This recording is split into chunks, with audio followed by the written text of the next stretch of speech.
बिस्मिल्लाहिर्रहमानिर्रहीम व बिही नस्तईन सुब्हानका ला इल्म लना इल्ला मा अल्लमतना इन्नका अंतल अलीमुल हकीम। अल्हम्दुलिल्लाहि रब्बिल आलमीन वस्सलातु वस्सलामु अला सय्यिदिल मुरसलीन व अला आलिहि व सहबिहि अजमईन व मन तबिअहुम बि इहसानिन इला यौमिद्दीन। अऊज़ु बिल्लाहि मिनश शैतानिर रजीम। बिस्मिल्लाहिर्रहमानिर्रहीम। अल्हम्दुलिल्लाहि रब्बिल आलमीन अर्रहमानिर रहीम मालिकि यौमिद्दीन इय्याका नअबुदु व इय्याका नस्तईन। सामीईन किराम, गुज़िश्ता दो दर्स में हमने अल्लाह तबारक व तआला के सिफ़ाती नाम जिसका ज़िक्र सूरह फ़ातिहा में हुआ है अर्रहमानिर रहीम, इसके ज़िम्न में अल्लाह की सिफ़त रहमत के तनाज़ुर में रहमत इलाही के बाज़ मज़ाहिर को देखा और उस पर गौर किया और ये जाना कि जिस तरह रब्बुल आलमीन की रुबूबियत का हाथ पूरी कायनात को संभाले हुए है, पूरे निज़ाम को चला रहा है, इसी तरीक़े से अल्लाह की रहमत ने हर किसी को, हर मखलूक को घेर रखा है। वसिअत रहमतो रब्बी कुल्ल शै। यही नहीं बल्कि जनाब मुहम्मदुर रसूलुल्लाह सल्लल्लाहु अलैहि वसल्लम का ये इरशाद भी मुलाहज़ा फ़रमाएँ कि अल्लाह तबारक व तआला के नेक बंदे भी जन्नत में दाखिला पाने के लिए अल्लाह की रहमत के मोहताज हैं। जनाब मुहम्मदुर रसूलुल्लाह सल्लल्लाहु अलैहि वसल्लम का ये मशहूर इरशाद जो सही मुस्लिम वग़ैरह में मनक़ूल है कि लन यदखुला अहदुकुमुल जन्नता बिअमलिही, तुम में से कोई भी शख्स अपने अमल की बुनियाद पर जन्नत में नहीं जाएगा।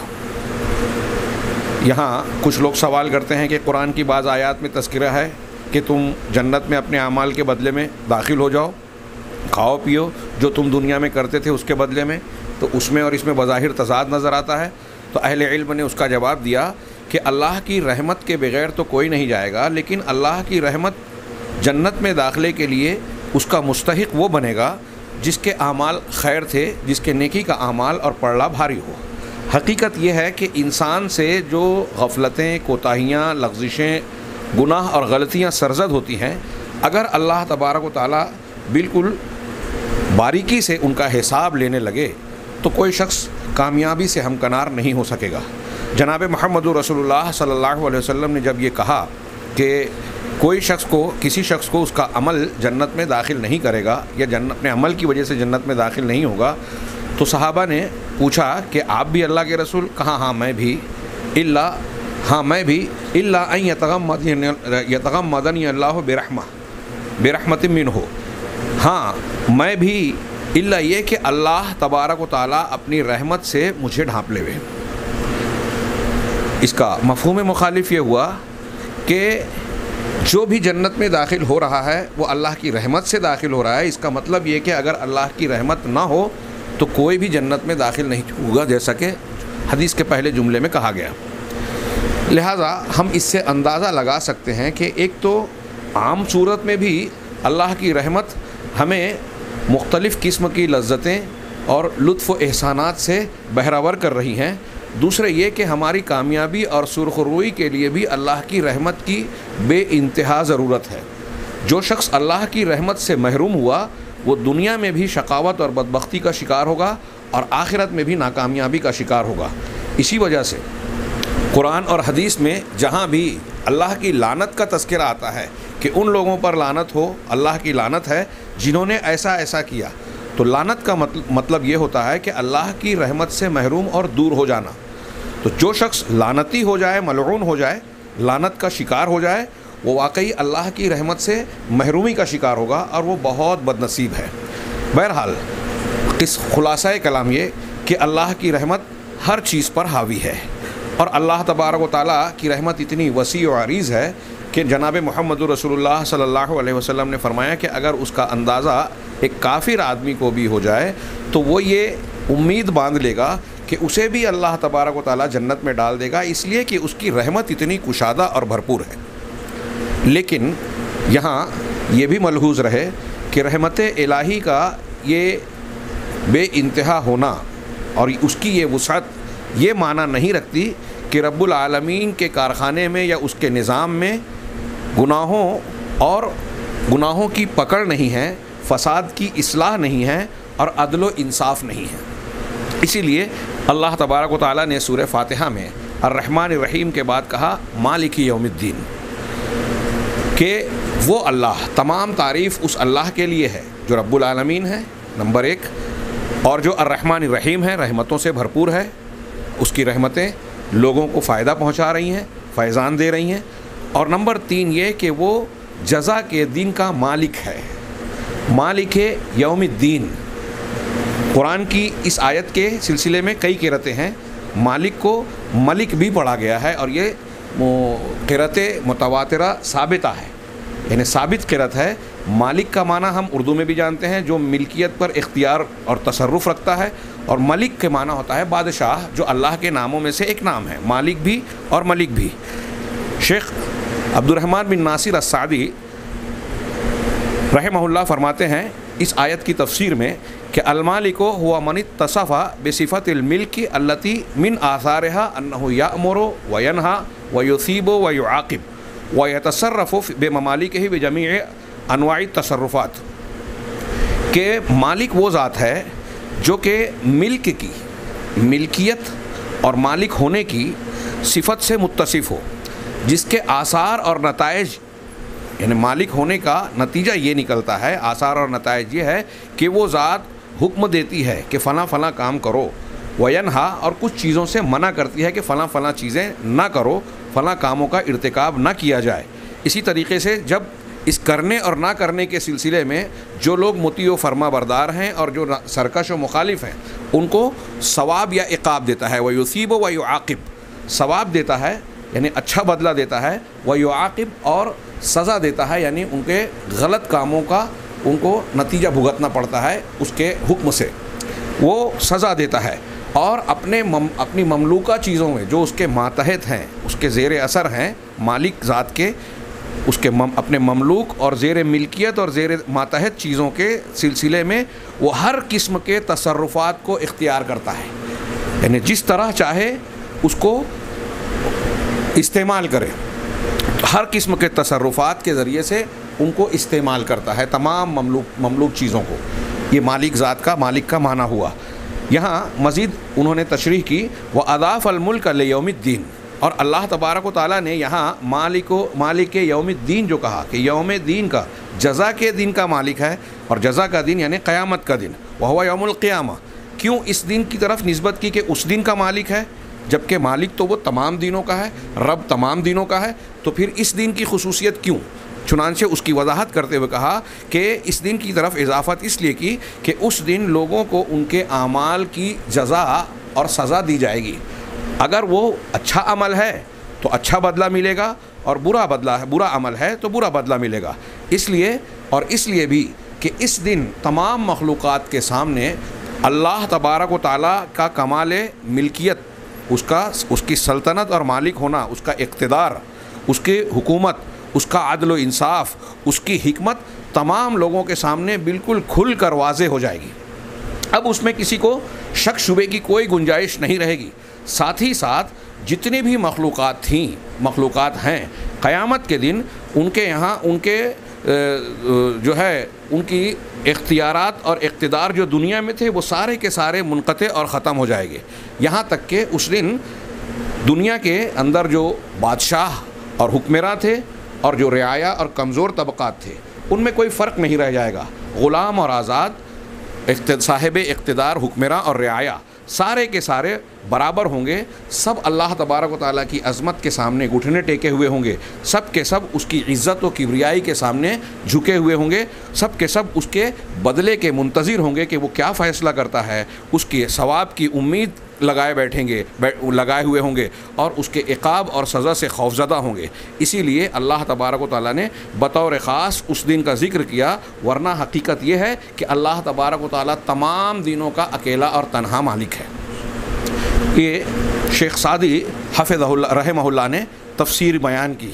यहाँ अद्दीन की थोड़ी सी वजाहत हो जाए कि अल्लाह तबारक व तआला ने कहा यौमुद्दीन, जो क़यामत के नामों में से एक नाम है। क़यामत के बहुत से नाम हैं कुरान में और हदीसों में, उसका तज़किरा यौमुत तगाबुन, यौमुल क़ियामा, यौमुल हिसाब, और हर नाम के एतबार से उसकी अपनी मानवियत है। उसकी अज़मत और उसकी हौलनाकी और मुख्तलिफ़ पहलू उसके वाज़े होते हैं। चुनांचे यहाँ यौमुद्दीन कहा, इसमें बड़ी हिकमतें हैं और मानवियत है। दीन कहते हैं दाना या दीनों से है। दीन के कई माना होते हैं। एक इसका माना होता है कानून और शरीयत। कानून और शरीयत कुरान मजीद में हज़रत यूसुफ़ अलैहिस्सलाम के वाक़े में अल्लाह तबारक व तआला ने इरशाद फरमाया, जब हज़रत यूसुफ़ अपने भाई को अपने पास रोकना चाहते थे तो अल्लाह ने कहा माकाना लियाख़ुज़ अख़ाहु फ़ी दीनिल मलिक। हज़रत यूसुफ़ के पास ये इख्तियार नहीं था या उनके लिए गुंजाइश नहीं थी कि बादशाह के कानून में वो अपने भाई को रोक लेवें, पकड़ लेवें। तो यहाँ दीन के माना कानून के होते हैं। इसी तरह शेख इब्न उसैमीन ने कहा कि दीन का माना एक होता है कि अमल और एक होता है अमल पर जज़ा। अमल के माना में जिसको दूसरे लोग दीन, शरीयत, मिल्लत और तरीक़े के लफ्ज़ों से भी ताबीर करते हैं कि दीन का माना मिल्लत और तरीक़ा होता है। दीन और मज़हब जब हम बोलते हैं तो इस माना में इस्तेमाल होता है। तो अमल के माना में अल्लाह तबारक व तआला ने जो कुरान में कहा इन्ना दीना इंदल्लाहिल इस्लाम, कि दीन यानी तरीक़ा और अमल अल्लाह तबारक व तआला के नज़दीक इस्लाम ही है। यही पसंदीदा दीन है, पसंदीदा तरीक़ा है, अमल है। इसी तरीके से दीन का एक माना जो यहाँ मुराद है वो है जज़ा, हिसाब और बदला। अल्लाह तबारक व तआला ने कुरान मजीद में अल्लामा शनक़ीती ने इसकी वजाहत करते हुए कुरान की तफसीर कुरान से करते हुए इसका माना बताया कि कुरान में अल्लाह ने कहा यौमइदिन युवफ़्फ़ीहिमुल्लाहु दीनहुमुल हक़, कि वो दिन जब क़यामत का दिन होगा तो उस दिन अल्लाह तबारक व तआला उनके दीन हक़ का पूरा बदला देगा। तो क्या मतलब यहाँ दीन का, यानी उनके आमाल की जज़ा पूरे इंसाफ के साथ अल्लाह तबारक व तआला उनको देगा। तो दीन का एक माना ये जज़ा हुआ। बाज़ लोग दीन के माना को बयान करने में जो कुरान व हदीस या शरीयत की सियासी तफसीर और ताबीर करते हैं वो बहुत दूर निकल गए। मौलाना मौदूदी साहब हों, शेख अब्दुर्रहमान किलानी, अगरचे वो सलफ़ी तफसीर से निस्बतन क़रीब हैं लेकिन उनके यहाँ भी बाज़ इन्हिराफ़ात या गलतियाँ और ख़ताएँ नज़र आती हैं। मैंने देखा उसमें उन्होंने दीन की तशरीह करते हुए उसका माना हाकिमियत किया और लगता है कि मौलाना मौदूदी साहब ने जो दीन की 4 बुनियादी इस्तिलाहें, कुरान की 4 बुनियादी इस्तिलाहों से अपना उसूल तफसीर के तौर पे एक किताबचा लिखा। उसमें मुझे याद पड़ता है कि दीन की का माना उन्होंने स्टेट और रियासत से किया। उनकी पूरी गोया कुरान व हदीस की तशरीहात सियासी रंग की है। चुनांचे ये जो माना उन्होंने किया है ये आम तौर से सलफ़ और कुरान व सुन्नत, सहाबा और सलफ़ की तफसीर से मेल नहीं खाता। अरबी ज़बान और अहले इल्म हज़रात सलफ़ व खलफ़ के जो इसकी तफसीर करते हैं वो इन चंद माना में मुनहसिर है जो मैंने बयान किया। चुनांचे शेख अब्दुल रज़ाक़ ने तफसीर करते हुए मालिक यौमुद्दीन की तफसीर करते हुए कहा वफ़ी क़िराअतिन मलिक यौमुद्दीन, एक क़िराअत में है कि यौमुद्दीन का बादशाह, यानी यौमुल जज़ा वल हिसाब, यानी जज़ा और हिसाब का दिन, वो दिन जिस दिन जज़ा और हिसाब दिया जाएगा। आगे इन्होंने कहा फ़द्दीनो हुवल हिसाब, चुनांचे दीन का माना हिसाब के हुए, हिसाब व किताब लेना और उसका बदला देना। आगे कहते हैं वमिन अस्माए रब्बिना जल्ला व अला अद्दय्यान, हमारे परवरदिगार के नामों में से एक नाम अद्दय्यान है। दीन जिस माद्दे से बना है उसी माद्दे से अल्लाह ताला का ये इसमें अहसन यानी अस्माए हुस्ना में से एक नाम है अद्दय्यान।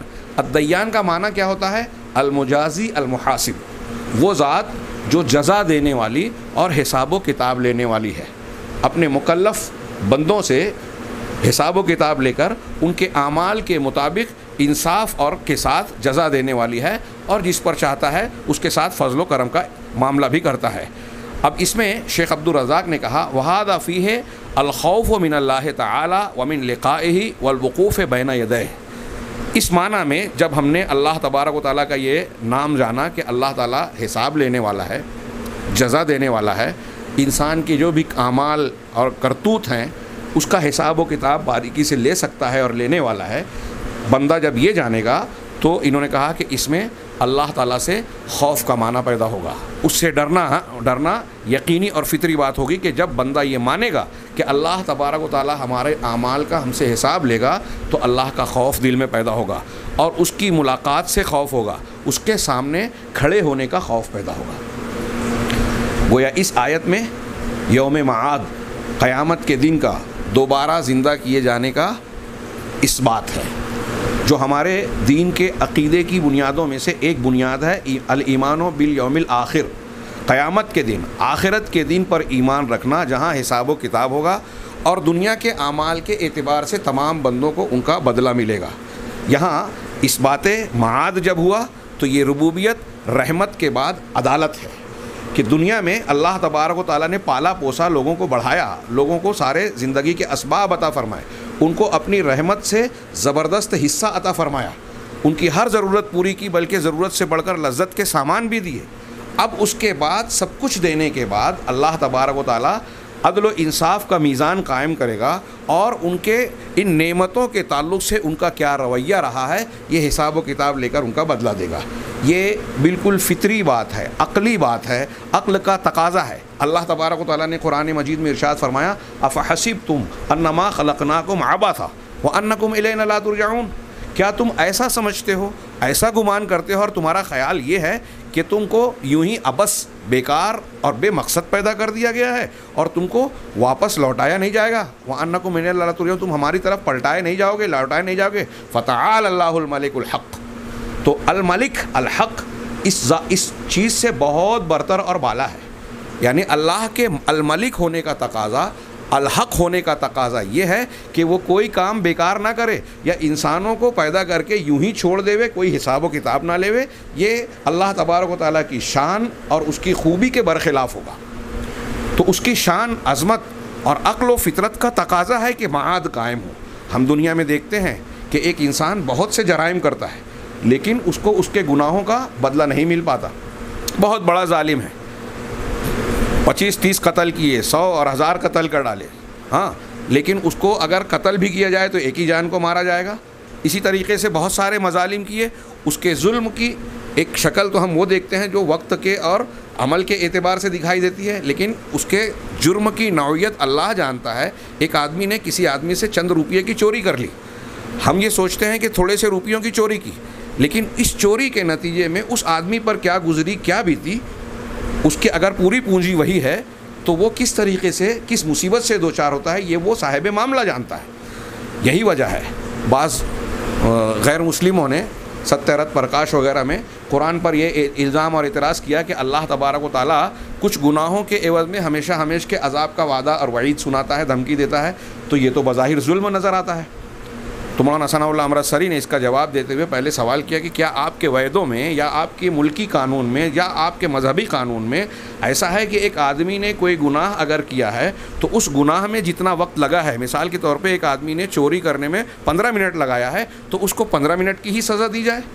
चोरी एक आदमी ने की या कोई और अमल किया, उसको 1 दिन 2 दिन 1 घंटा आधा घंटा लगा है और कई साल की जेल की सज़ा दी जा रही है, दुनिया के कानून में भी और मजहबी कवानीन में भी, वैदों में और दूसरे किताबों में जो आपके यहाँ मनुस्मृति वगैरह में जो सज़ाएँ बयान की गई हैं उसमें वक्त का तो ख्याल नहीं किया गया है, बल्कि उस जुर्म की नौइयत का लिहाज किया गया है और ये चीज़ सबसे बेहतर तरीके से अल्लाह तबारक व तआला जानता है। तो बहरहाल क़यामत का दिन हम इस तरीके से फ़ितरत और अक्ल का तकाज़ा मानते हैं कि ये दिन रूनुमा हो और अच्छे लोग, हम दुनिया में देखते हैं कि एक इंसान, जैसे गुनाहों के बारे में मैंने कहा कि बहुत से गुनाह किया और उसको बज़ाहिर हम देखते हैं कि सज़ा नहीं मिली। इसी तरह एक बहुत नेक इंसान है, दूसरों के काम आ रहा है, कुर्बानियाँ दे रहा है, अच्छाइयाँ कर रहा है और हम देखते हैं कि उसको उसकी नेकियों का हक़ कमा हक़्क़ुहु बदला नहीं मिल रहा है, वो महरूमी की शक्ल में ही इस दुनिया से रुखसत हो गया। तो क्या अल्लाह तबारक व तआला का ये निज़ाम, जिसका वो मालिक है, जिसका वो मलिक है, ये अंधा कारोबार है कि एक आदमी नेक हो और नेकियों के फल से महरूम हो जाए, एक आदमी बुरा हो और बुराइयों के खमियाजा भुगतने से वो बच जाए? अगर ऐसा है तो हमको ये कहना पड़ेगा कि इस कायनात का कोई रब नहीं है, रहमान और रहीम नहीं है। उसकी रहमत और उसकी रुबूबियत का तकाज़ा ये है कि वो अदालत भी करे। उसकी रुबूबियत और रहमत की तकमील खूबी के एतबार से उसी वक्त मुकम्मल होती है जब उसके साथ साथ अदल इंसाफ का मीज़ान भी कायम हो। अगर बुरों को, फसादियों को, सरकशों को सज़ा ना दी जाए तो ये अल्लाह तबारक व तआला की ज़ात व सिफ़ात में नक्स, ऐब और ख़ामी होगा। चुनांचे बुरों को बुराई का बदला मिले, अच्छों को अच्छाई का बदला मिले, इसके लिए क़यामत का बर्पा होना ज़रूरी है। और फिर हम अहले इल्म ने फितरी एक दलील ये दी क़यामत के कायम होने की कि हर इंसान के दिल में, वो किसी भी हालत और कहीं भी रहने वाला हो, दिल में एक तमन्ना और ख्वाहिश होती है कि हमें ऐसी ज़िंदगी मिले जिसमें गम ना हो, बीमारियां ना हो, परेशानियां ना हो, दुख ना हो, खौफ और ख़तरे ना हो। जबकि दुनिया की ज़िंदगी में अगर एक आदमी तख्त शाही पर भी मुतमक्किन हो जाए, बादशाह बन जाए, वक्त का वज़ीर आज़म या सदर जमहूरिया बन जाए, उसे भी यहाँ बहुत सारे मसाइल, उलझने, परेशानियाँ दामनगीर होती हैं, ख़तरात होते हैं, डर होता है, खौफ होता है, बगावत का, मुखालफत का, हुकूमत के अंदर ख़राबी पैदा होने का, और बहुत सारे मसाइल। तो एक झोपड़ी में रहने वाले से लेकर एक तख्त शाही पर बराजमान शख्स को भी अगर देखें तो दुनिया में दुख, परेशानियाँ, बीमारियाँ और बहुत सारे मसाइल दरपेश होते हैं। और इंसान की फितरत में ये ख्वाहिश और ये तमन्ना मौजूद होती है, हर वक्त अंगड़ाई लेती है कि हमें ऐसी ज़िंदगी मिले जहाँ आराम ही आराम हो, जहाँ कोई दुख ना हो, दुख का साया ना हो, और जहाँ मौत का भी खौफ ख़तरा ना हो। तो अहले इल्म ने कहा कि जब इंसान के दिलो दिमाग में, उसकी फितरत में ये ख्वाहिश और तमन्ना मौजूद है, तो इसका मतलब ये कि जिस ज़ात ने ये तमन्ना दी है, इस तमन्ना की तकमील का घर और मकाम भी उसने बनाया है, और वो जन्नत है जो इस दुनिया के बाद बर्पा होने वाली है। इसी ज़िम्न में अगर हम बहस करें तो वो फ़लसफ़े जो ये कहते हैं कि इस दुनिया में एक मरतबा इंसान पैदा हो गया, उसके बाद वो ख़त्म हो जाएगा, ये ना अक़ल कबूल करती है, ना फितरत, और ना दुनिया का कोई आसमानी मज़हब। इसे अक्ल भी रद्द करती है, फितरत भी रद्द करती है, और इसे लोग कबूल नहीं करते। इसी तरीके से बाज़ मज़ाहिब जैसे हिंदू मत है, बुद्ध मत है, जैन मत है, और इस किस्म उससे मुतासिर होने वाले बाज़ मज़ाहिब हैं, वो ये कहते हैं कि दुनिया में पुनर्जन्म का सिलसिला रहता है अच्छे अमाल के बदले में। उनकी बुनियाद यही है, कारमा की बुनियाद, कि बहुत सारे नेक लोग नेकी का बदला नहीं पाते, बहुत सारे अच्छे लोग, बुरे लोग बुराई का बदला नहीं पाते, इसलिए उन्होंने इस बुनियाद पर कई जन्म आवागवन और बार बार जन्म लेने का तसव्वुर और अकीदा बना लिया। लेकिन ये उनके जहनी और दिमागी उपज थी। आज की साइंसी तहकीकात और मुतमद्दिन दुनिया की अक़लियत भी इस फ़लसफ़े को, इस पुनर्जन्म के अक़ीदे को मुस्तरद करती है, रद्द करती है, इसको कबूल नहीं करती। इस पर जो सवालात उठते हैं फ़ितरी तौर पर, उन सवालात का इत्मीनान बख्श और फ़ितरी जवाब इसके मानने वालों के पास बिल्कुल नहीं है। मैं उसकी तफसील में नहीं जाता, उसका अपना मकाम है। लेकिन अल्लाह तबारक व तआला ने जो अक़ीदा पेश किया, ये तमाम आसमानी किताबों में, वो चाहे ईसाई मज़हब हो, यहूदी मज़हब हो या इस्लाम हो, इनके यहाँ ये तसव्वुर पाया जाता है, ये अक़ीदा पाया जाता है, जो अक़ीदे की बुनियादों में से एक बुनियाद है कि अल्लाह तबारक व तआला इस दुनिया के बाद एक दूसरी दुनिया में इंसान को, जितने लोग यहाँ पैदा हुए, फिर से ज़िंदा करेगा और उनका हिसाब व किताब लेगा। उस दिन का मालिक सिर्फ़ रब्बुल आलमीन होगा। उसी का तज़किरा करते हुए इन्होंने कहा कि अल्लाह तबारक व तआला के ताल्लुक़ से जब यौमुल मआद का अक़ीदा इंसान के जहन व दिमाग में पैदा होगा और ये जानेगा कि उस दिन का मालिक अल्लाह होगा, उसके सामने अब किसी की सल्तनत, इक़्तिदार, कोई असबियत, कोई दौलत का ज़ोर, रिश्वत या रिश्तेदारों और जथा कि हमारा इतना बड़ा ख़ानदान है, इतना बड़ा ग्रोह है, हमारी इतनी बड़ी फ़ौज है, कोई चीज़ काम नहीं आएगी। अपने आमाल का सिर्फ़ हिसाब व किताब देना है। जब ये तसव्वुर और अक़ीदा जहाँ गुज़ी होगा दिलो दिमाग में, तो अल्लाह तबारक व तआला का खौफ पैदा होगा। अभी अर्रहमान रहीम में रहमत पढ़ी, और यहाँ अल्लाह तबारक व तआला के खौफ का जज्बा उभारा जा रहा है, अदालत और इंसाफ की बुनियाद पर, ना कि जुल्म और तशद्दुद या अल्लाह के कहर व गज़ब की बुनियाद पर नहीं। यहाँ कहा गया अद्दीन का लफ्ज़ इस्तेमाल किया गया। अभी उसकी वजाहत मैं करूँगा कि ये इसमें इशारा है कि यहाँ अल्लाह तबारक व तआला लोगों के अपने कामों और करतूतों का बदला देता है। ये अल्लाह तबारक व तआला अपनी तरफ से कि किसी से खुश हो गया तो उसको नवाज़ दिया, और किसी से नाराज़ हो गया, जैसे दुनिया के बादशाहों का था। और बहुत सारे मज़ाहिब के लोगों ने दुनिया के बादशाहों को देखकर अल्लाह और खुदा या रब के बारे में भी ये तसव्वुर कर लिया कि हम बादशाहों को देखते हैं कि अगर वो किसी से खुश हो गए तो खूब इनामात से नवाज़ दिया, और किसी से नाराज़ हो गए तो उसको बर्बाद कर दिया, उस पर अपने कहर व गज़ब का गोया मामला मुसल्लत कर दिया। जैसे ईसाई मज़हब में जहाँ ये एक तरफ तालीमात ये है कि भाई रहमत व मुरव्वत की जाए, एक गाल पे मारा जाए तो दूसरा गाल पेश किया जाए, लेकिन बुनियादी अक़ीदे में ये कहा गया कि आदम अलैहिस्सलाम ने अल्लाह की नाफरमानी की थी, अल्लाह की नाफरमानी की थी, तो उस एक गुनाह के बदले में दुनिया में जो भी इंसान पैदा होता है वो गुनहगार होता है और अल्लाह के यहाँ सज़ा का मुस्तहिक होता है। बिप्तस्मा के ज़रिए से और दूसरे ज़रियों से उसको साफ़ किया जाता है। और हज़रत ईसा अलैहिस्सलातु वस्सलाम ये अल्लाह के गज़ब और नाराज़गी को दूर करने के लिए यहाँ तक करना पड़ा कि अल्लाह ताला ने ईसाई और नसरानी अक़ीदे के मुताबिक कि अपने बेटे को, नौज़ुबिल्लाह, अल्लाह का कोई बेटा नहीं है, लेकिन उनका अक़ीदा है कि ईसा अल्लाह के बेटे हैं। अल्लाह ने अपने बेटे को दुनिया में भेजा और फिर उनको सूली पर चढ़वा कर उनके लिए, लोगों के इस गुनाह के लिए जो आदम अलैहिस्सलातु वस्सलाम ने किया था, कफ़ारा बन गए। एक इंतहाई गैर फितरी बात कि आदम अलैहिस्सलाम की ख़ता हो, पूरे दुनिया इंसानियत और उनकी औलाद क़यामत तक पैदा होने वाली उसकी जवाब दे या उसकी मुजरिम बना दी जाए, और उसके एवज़ में अल्लाह ताला सबसे नाराज़ हो, यहाँ तक कि कफ़ारा अदा किया जाए।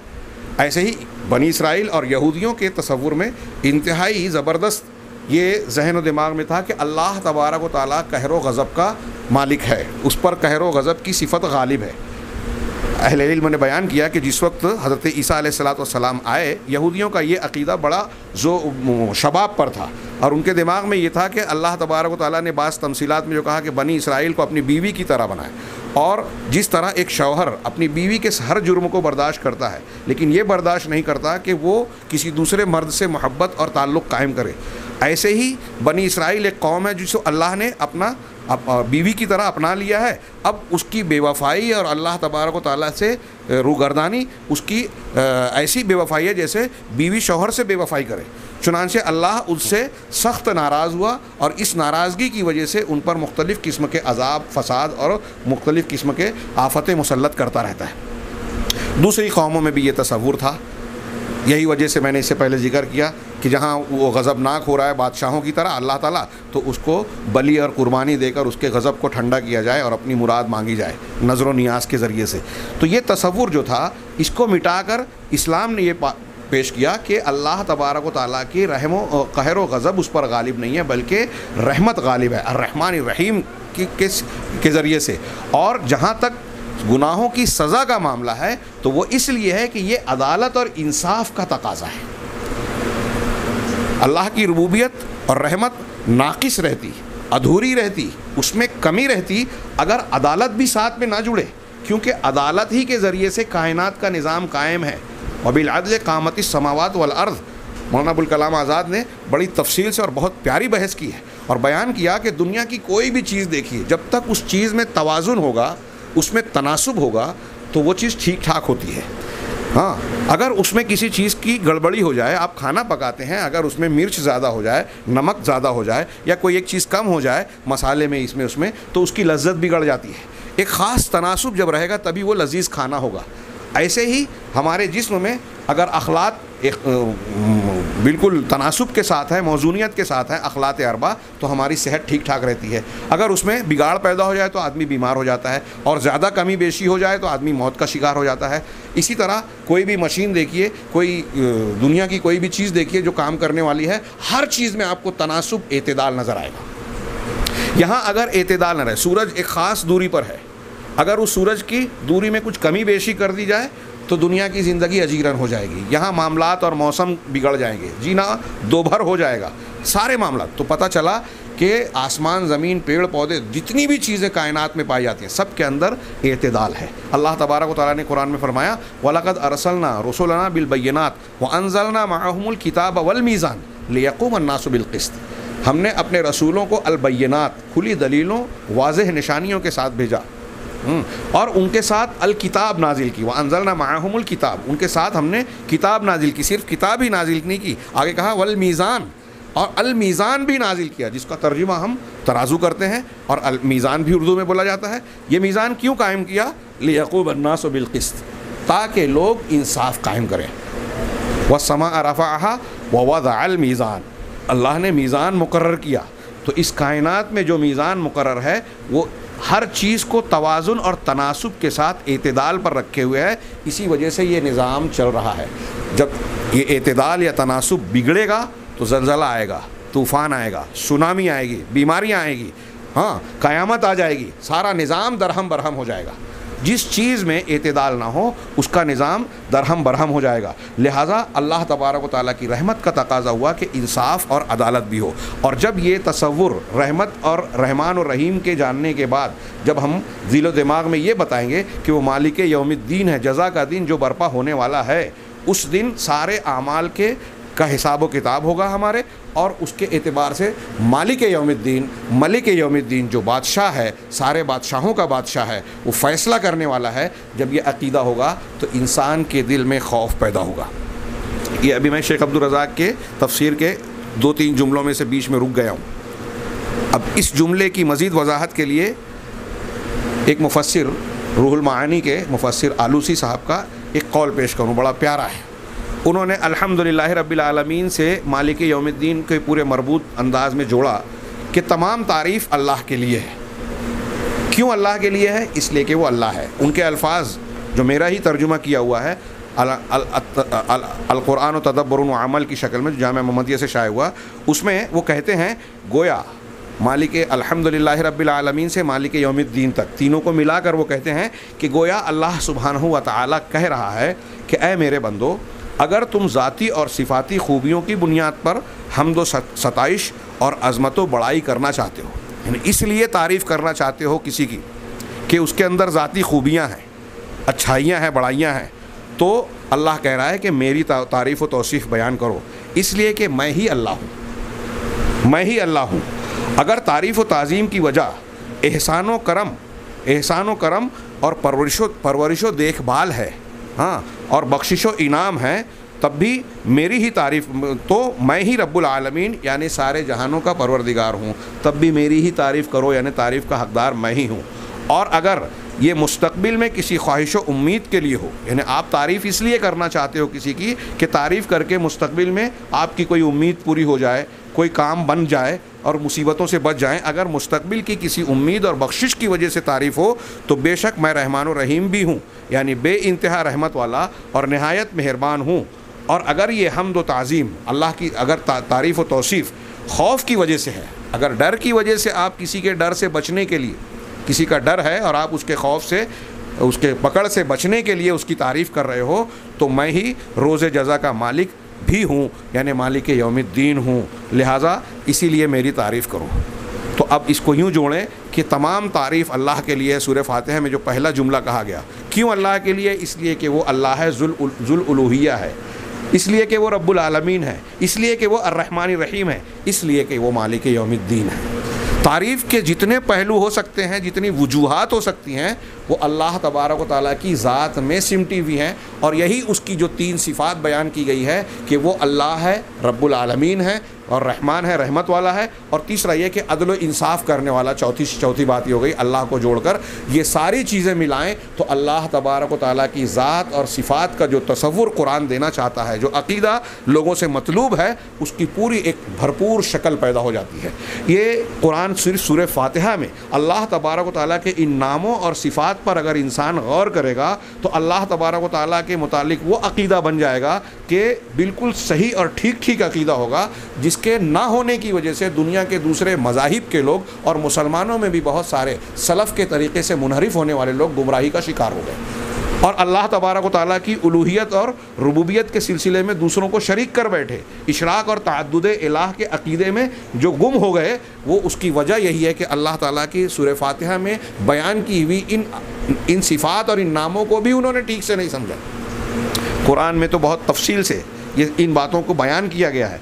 इन नामों को इन शक्लों में अगर देखा जाए तो अल्लाह का जो तारुफ़, अल्लाह ताला की जो तारीफ़ हो रही है, तो इनमें कुरान में बयान करदा जितनी अल्लाह तबारक व तआला की सिफ़ात है, अस्माए हुस्ना और सिफ़ात उलिया, वो किसी न किसी शक्ल में इसमें सिमटे हुए हैं। और अगर इसको सही ढंग से आदमी जान जाए तो ना किसी देवी देवता को पूजेगा, ना आबा व अजदाद की परस्तिश करेगा, ना मज़ाहिर फ़ितरत को पूजेगा, न देवी देवताओं का अक़ीदे को जगह देकर उनको इबादत के लायक समझेगा, न बुज़ुर्गान दीन को उनकी हद से बढ़ाकर यहाँ तक कि जनाब मोहम्मद रसूलुल्लाह सल्लल्लाहु अलैहि वसल्लम हो, हज़रत ईसा अलैहिस्सलाम हो, उज़ैर अलैहिस्सलाम हो, या दूसरे बुज़ुर्गान दीन सहाबा, उनको भी उनके मकाम से बढ़ाकर उलूहियत और रुबूबियत के औसाफ में शरीक नहीं कर सकता।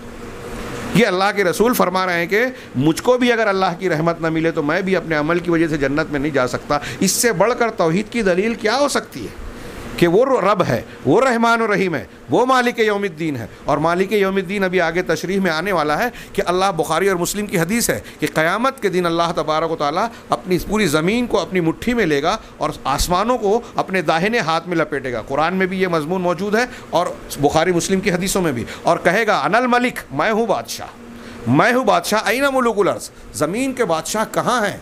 ऐनल जब्बारून, ज़मीन में जबर और जुल्म सितम करने वाले लोग कहाँ हैं?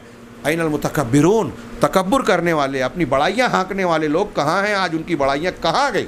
उन बड़ाइयों की बुनियादें कहाँ गई?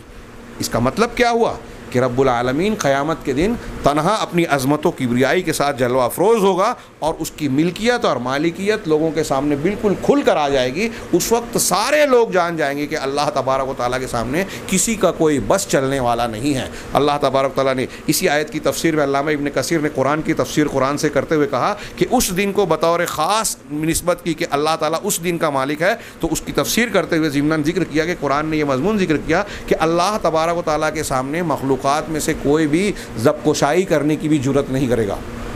यौम यक़ूमुर रूह वल मलाइकतु सफ़्फ़ा, जिस दिन जिब्रील अलैहिस्सलाम और फरिश्ते सफ़ बसफ़ सफ़ लगा कर खड़े हुए होंगे।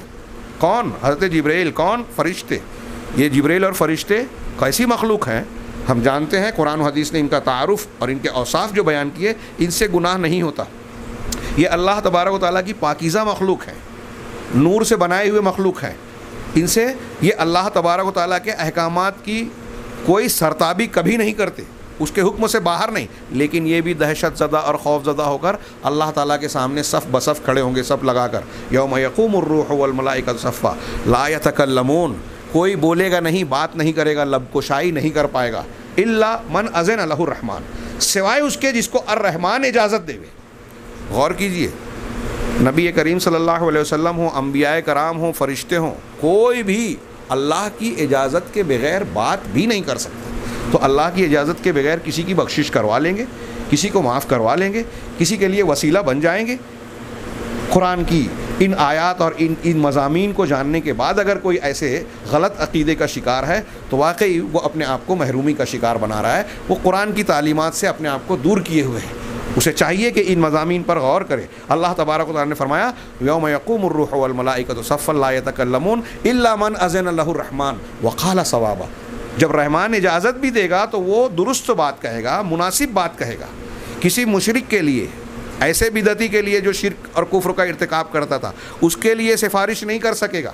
जिसके लिए इजाज़त मिलेगी उसी के लिए करेगा, और जिसको इजाज़त दी जाएगी सिर्फ वही करेगा। तो अल्लाह तबारक व तआला की ये अज़मत व किबरियाई जब इंसान के जहन व दिमाग में बैठेगी तो अल्लाह का खौफ पैदा होगा, उसकी मुलाकात का खौफ पैदा होगा और उसके सामने खड़े होने का खौफ पैदा होगा। शेख अब्दुल रज़ाक ने इसके बाद आगे कहा, कुरान की एक आयत से इस्तेदलाल करते हुए अल्लाह ने ख़ुद इरशाद फरमाया वमा अदराका मा यौमुद्दीन, सूरह इन्फ़ितार में कहा कि तुम्हें क्या पता कि यौमुद्दीन क्या चीज़ है। सुम्मा मा अदराका मा यौमुद्दीन, दोबारा फिर तुम्हें क्या पता कि यौमुद्दीन क्या है। ये 2 मरतबा सवाल करना, ये उसकी अहमियत व इफ़ादियत और उसकी अज़मत बताने के लिए है कि इसको मामूली मान मत समझो, इसको सरसरी तौर से सुन के एक कान से सुन के एक कान से उड़ा दिया, ऐसी चीज़ नहीं है। ये बड़ा हौलनाक दिन है, बड़ा अज़ीमुश्शान दिन है। इस दिन के तसव्वुर से अगर कोई शख्स हकीकी मानों में ईमान व यकीन रखता हो तो इस दिन के तसव्वुर से वो लर्ज़ा बरंदाम हो जाए, उसके रूह काँपने लगे। जैसा कि सहाबा कराम का मामला है कि क़यामत के बयान पर मुश्तमिल कुरान की आयतें सुनते थे तो उनकी हालत ख़राब हो जाती थी। इन अज़ाब रब्बिका लवाक़ि, सूरह तूर की ये आयत सुनकर हज़रत उमर फारूक कहते हैं कि कई मरतबा पढ़ी एक दिन नमाज में और उनके लर्ज़ा तारी हुआ, बेहोश हो गए और कई दिन तक बीमार रहे, लोगों को इयादत करना पड़ी। सहाबा कराम क़यामत का तसव्वुर करके उसकी बातें सुनने के बाद कहते थे, ज़बान से निकलता था, अबू ज़र ग़िफ़ारी कहते हैं या अलैतनी कुन्तु शजरतन तुअज़द, ऐ काश के मैं दरख्त होता और काट दिया जाता। तो अल्लाह तबारक व तआला ने उसी दिन का जिक्र किया कि तुम्हें क्या पता यौमुद्दीन यानी जज़ा का दिन क्या है। यौमा ला तमलिकु नफ्सुन लिनफ्सिन शैआ, ये वो दिन होगा जब कोई नफ्स, कोई ज़ात, किसी ज़ात की, कोई नफ्स, कोई हस्ती किसी हस्ती की कुछ भी मालिक नहीं होगी। नकरा का लफ्ज़ है, अरबी कायदे जानने वालों से पूछिए। ला तमलिकु नफ्सुन, कोई भी नफ्स, इसमें सारे आ गए, औलिया, सालेहीन, बुजुर्गान, फरिश्ते। गौर तलब है, इंसान के लिए रोंगटे खड़े कर देने वाला मजमून है ये कि कोई भी नफ्स, कोई भी हस्ती, कोई भी ज़ात जनाब मुहम्मदुर रसूलुल्लाह सल्लल्लाहु अलैहि वसल्लम ही क्यों ना हो, हज़रत इब्राहीम अलैहिस्सलाम ही क्यों ना हो, हज़रत नूह अलैहिस्सलाम ही क्यों ना हो, कोई भी नफ्स, किसी भी नफ्स का, यानी बाप हो, बेटा हो, भाई हो, हाँ, दादा हो, नाना हो, करीबी रिश्तेदार हो, दोस्त व अहबाब हो, कोई भी नफ्स, किसी भी नफ्स का कुछ भी मालिक नहीं होगा। मालिक यौमिद्दीन समझो कि उस दिन का मालिक सिर्फ अल्लाह ताला, हाँ, कोई भी मालिक नहीं होगा। वल अम्रु यौमइज़िन लिल्लाह, और पूरा का पूरा मामला, पूरा का पूरा इख्तियार अल्लाह के लिए होगा, ख़ास अल्लाह के हाथों में होगा, कोई दूसरा उसका शरीक नहीं होगा। इसीलिए कहा गया मालिक यौमिद्दीन, कि उस दिन का, जज़ा के दिन का तन्हा मालिक वही होगा, कोई और उसका शरीक नहीं होगा। यहाँ मैं अल्लामा इब्न कसीर की तफसीर से भी उसका मफ़हूम सरसरी तौर से नकल कर देता हूँ। वो कहते हैं कि मालिक का लफ्ज़ जो है, मालिक यौमिद्दीन, ये मिल्क से माखूज़ है। मालिक यौमिद्दीन जब हमने क़िरत पढ़ी तो मिल्क से, यानी मिल्कियत का रखने वाला, मालिक, साहिब इख्तियार, साहिब तसर्रुफ़, हाँ, और मलिक ये मुल्क से माखूज़ है, मुल्क, सल्तनत, इक़्तिदार।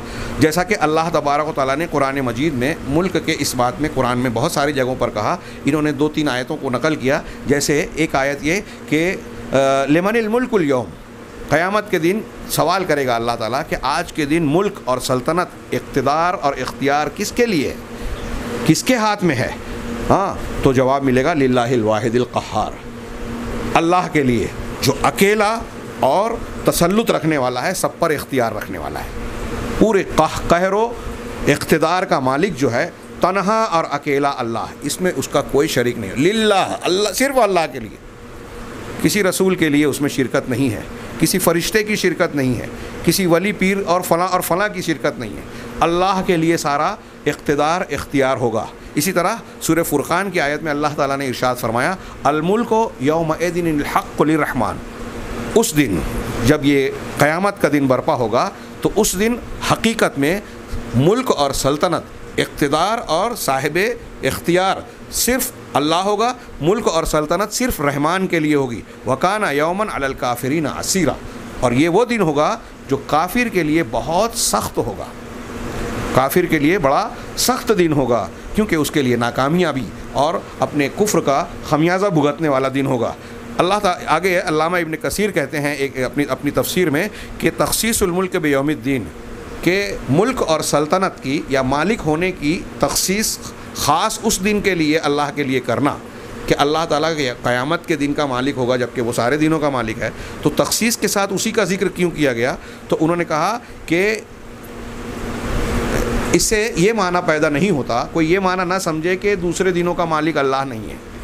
अल्लाह सारे दिनों का मालिक है, लेकिन उसकी तख़सीस क्यों की गई? इसलिए कि ये बात, ये ख़बर पहले गुज़र चुकी कि अल्लाह तबारक व तआला रब्बुल आलमीन है, और अल्लाह तबारक व तआला का रब्बुल आलमीन होना दुनिया में भी है और आखिरत में भी, उसकी रुबूबियत और उसके सारे काम।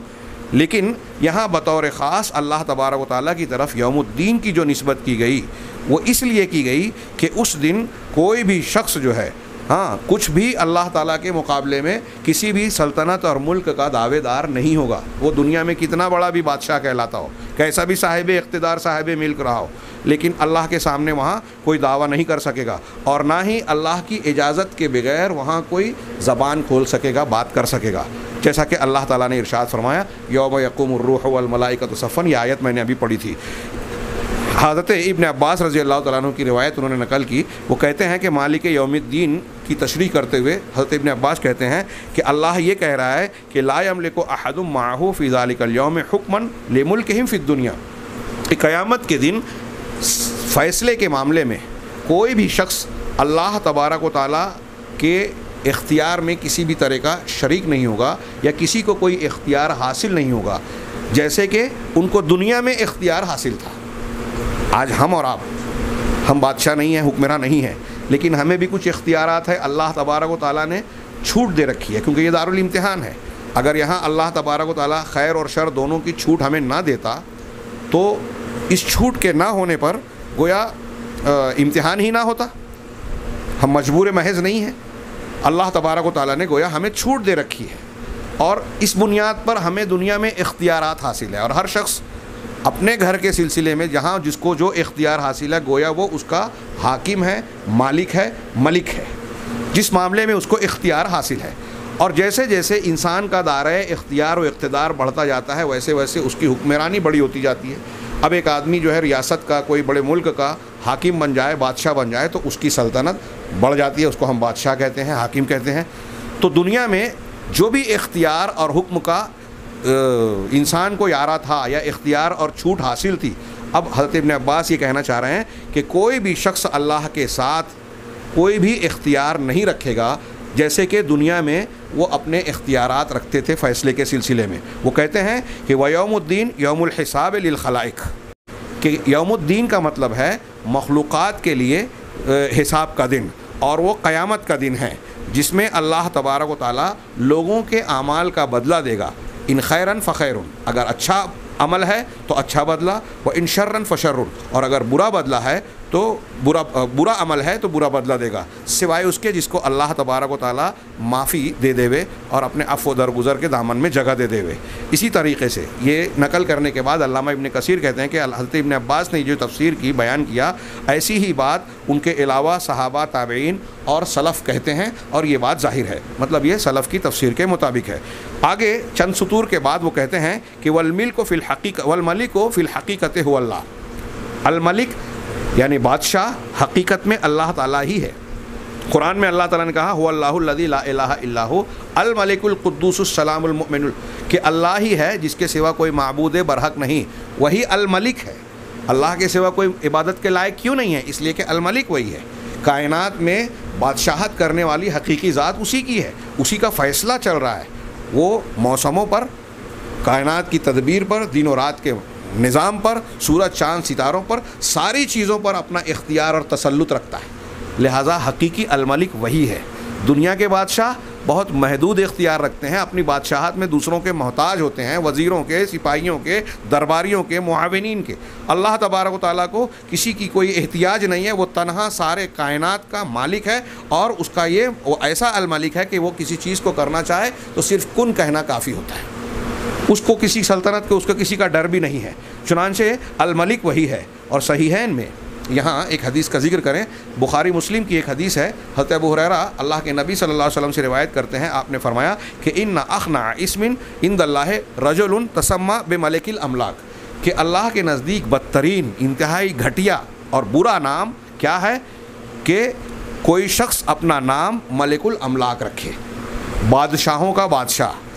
और इसी को इमाम सुफियान सौरी ने, जो फ़ारसी तरकीब है जिसको हम लोग बहुत सारे मुसलमान भी इस्तेमाल करते हैं दुनिया के बाज़ बादशाहों के लिए, शहनशाह। शहनशाह मतलब बादशाहों का बादशाह। अल्लाह के रसूल सल्लल्लाहु अलैहि वसल्लम की ये साफ़ हदीस है कि शहनशाह या बादशाहों का बादशाह दुनिया में किसी को कहना ये सबसे बदतरीन नाम है।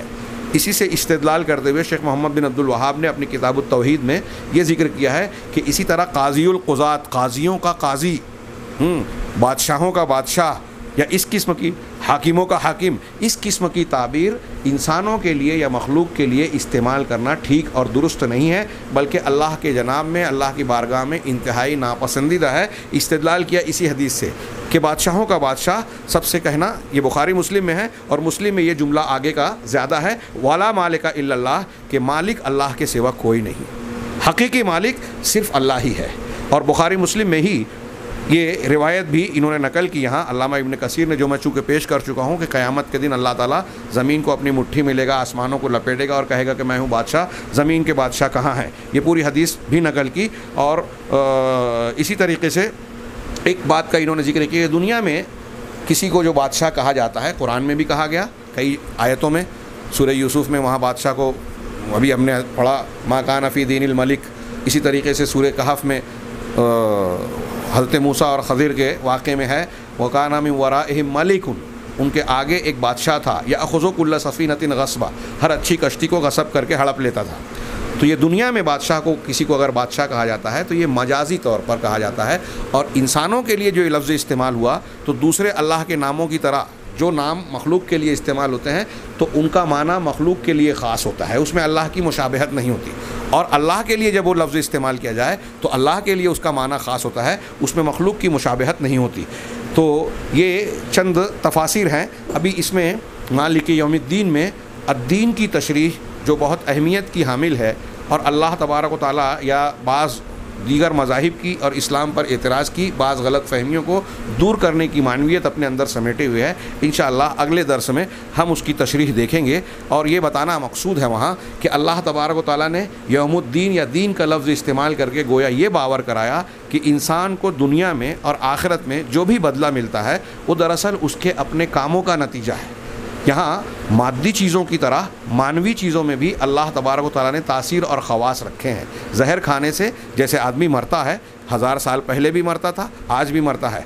गेहूं की फसल लगाने से कभी कोई आदमी ये उम्मीद नहीं लगाता कि इस फसल में पौधे में जो है चावल उगेगा, क्योंकि कुदरत का कानून वो जानता है कि अगर गेहूं का बीज बोया जाए और जिस क्वालिटी का, जिस नौइयत का, अच्छी नौइयत का या बुरी नौइयत का जैसा बोया जाएगा वैसी ही फसल आएगी। तो ये कानून कुदरत के ताल्लुक़ से सारे इंसान यकीन रखते हैं। तो ये भी यकीन रखना चाहिए कि आप जैसा अमल करेंगे, अच्छा या बुरा, वैसा ही बदला मिलेगा। लेकिन ये तशरीह मुकम्मल नहीं हुई। इंशाअल्लाह इस अद्दीन की तशरीह आइंदा दर्स में करते हुए हम इस सिलसिले में अल्लाह तबारक व तआला के अस्मा व सिफ़ात से मुताल्लिक़ सूरह फातिहा के ये नाम जो हमें रहनुमाई कर रहे हैं, हिदायत दे रहे हैं, उस पर सरसरी नज़र डालेंगे। अल्लाह रब्बुल इज़्ज़त से दुआ है कि वो हमें दीन और दुनिया के खैरात से नवाजे और क़यामत के दिन उन लोगों में शामिल फरमाएँ जिन्हें वो सुरखरू और कामयाब करार देने वाला है और अपनी रहमत से इनामात से नवाजने वाला है। व आखिरु दावाना अनिल हम्दुलिल्लाहि रब्बिल आलमीन।